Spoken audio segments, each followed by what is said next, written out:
gonna lie to you guys, I did not follow much of the E Jean Carroll case while it was still going on, mainly because of two reasons. One, there were other litigations that had more coverage.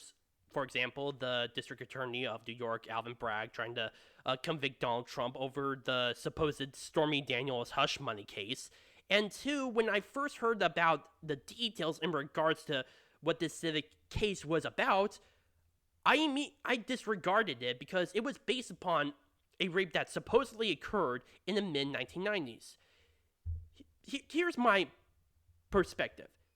E. Jean Carroll is claiming that she was raped by Donald Trump, a political figure within the Republican Party who is trying to run for president of the United States in an election year, also is having to deal with other litigations that coincidentally happen concurrently.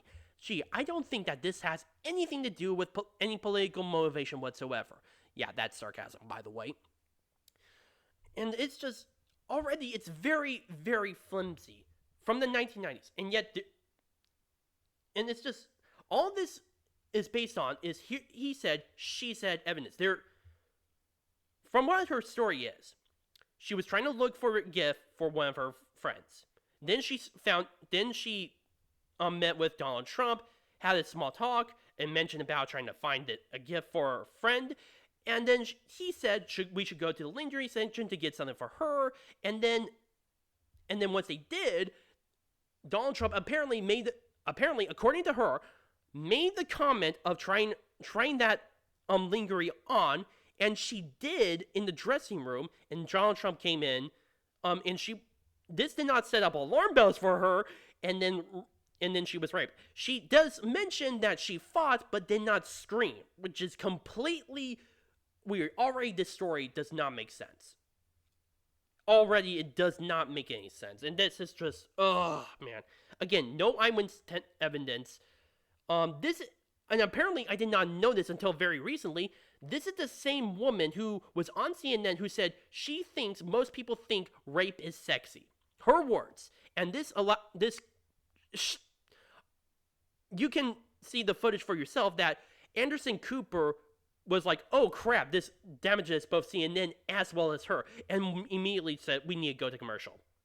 It's just it was funny. And it doesn't help as you look into this very situation during the court case as well. The judge dismissed certain evidence that would prove Donald Trump did not commit the crime. In fact, apparently there was a dress that E. Jean Carroll kept that supposedly had Donald Trump's DNA, and the defense was willing to have that tested, but the judge was like, nope.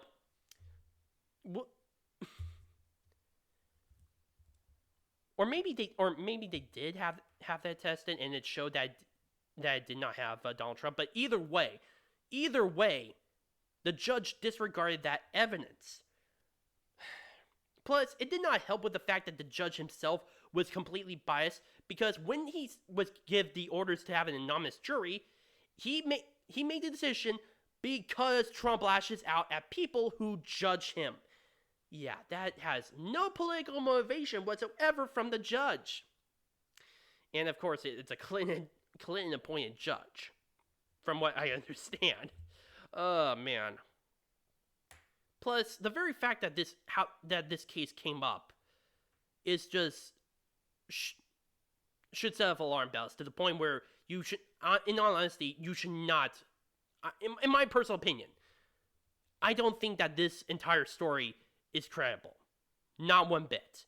Especially considering that E. Jean Carroll was one of, if not the spearhead of trying to reform New York's laws in order to have the ability to sue someone over rape allegations. There was a statute of limitations, and the day after said law was enacted, the day after her own lawyer filed the lawsuit against Donald Trump. And this was from last year, November 2022. And it gets even worse from there. She said that she was raped. And yet she cannot remember the exact date of when she was raped. I am pretty certain that a human being who's had a very had an event so impactful on their lives, whether negatively or positively, would remember the date at very minimum. For example, I remember that I was in a car crash last year on July 6, 2022. My first one. I remember because I was heading over to Frank Beck's house, who, by the way, he's the World War II veteran I mentioned in his channel, as he was celebrating his 95th birthday.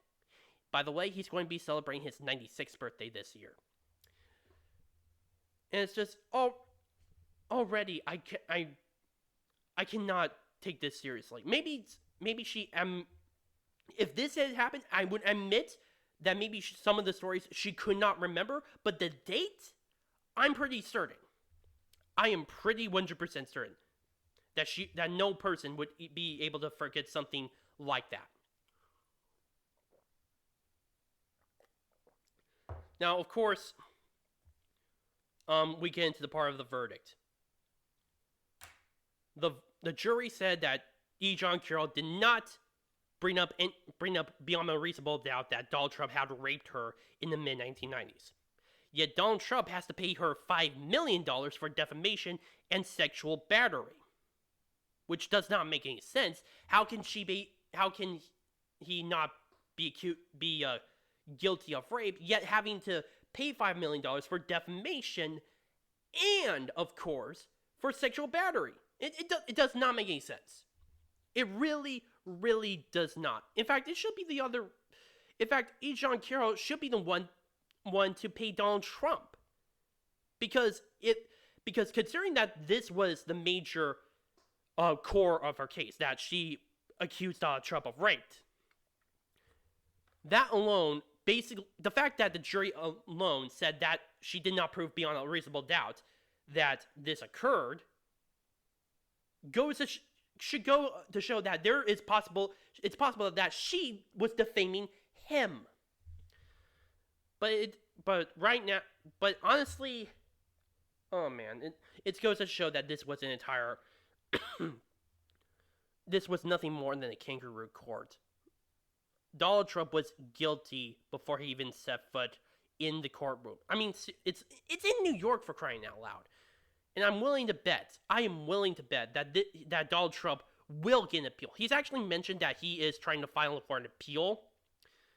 And based upon what I just said, I think that he's likely to get that.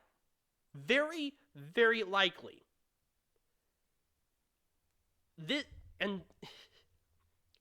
Actually, I kind of want to bring this up again, because it just kind of shows that these accusations are just making Donald Trump stronger. E Jean Carroll said that she did not bring up the case in 2016 because anytime Trump was accused, his poll numbers rise. Well, guess what? I'm pretty sure that this is just further proving his case that Democrats and the establishment everywhere is trying to get Donald Trump through any means possible, including through litigations, as means to try to get him away from the White House. This only proves that. The fact that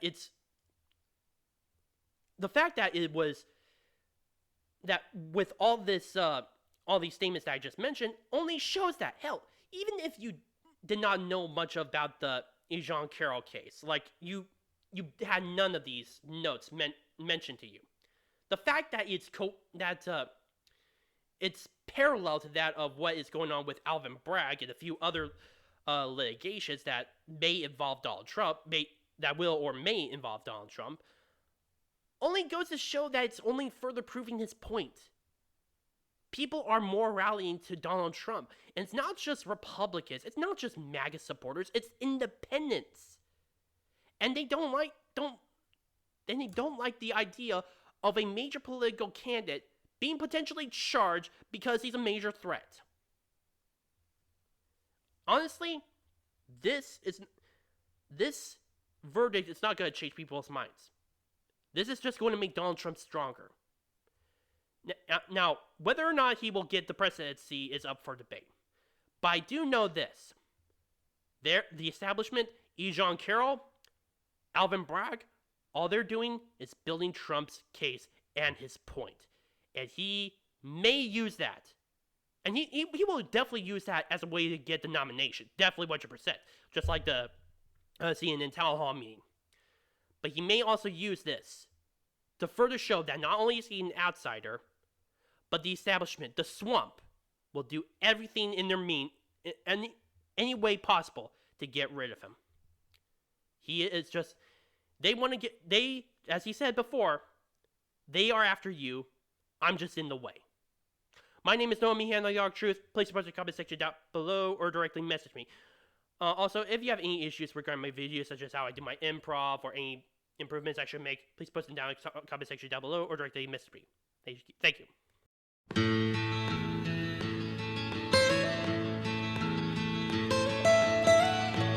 Almost head.